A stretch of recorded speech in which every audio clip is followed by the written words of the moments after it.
Hello and welcome to this new video on how to create public link to your chat on ChatGPT. So if you are new here, subscribe and press the notification bell icon so you don't miss any upcoming further videos. And let's get started.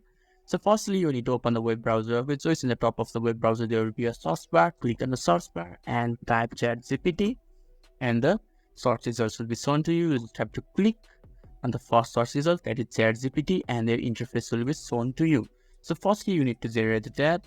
In order to generate the chat, you just need to enter anything on the message box. So I'll just enter random text, and after that I'll press enter or the upwards arrow that will be on the right side of the chat box, and ChatGPT will provide me the response. And when the response has been provided to me, you just need to look in the top right hand side.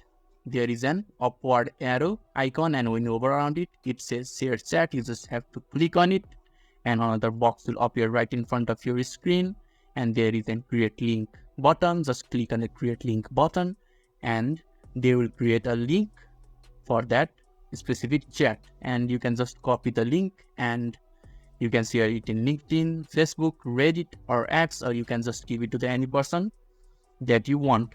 And you will also be able to share it in the public. As you can already say, you will be able to even share it in public social media like Facebook, Reddit and X. So this is how you can easily create public link to your chats on ChatGPT. So if this video was helpful to you, don't forget to leave a like button. Thank you.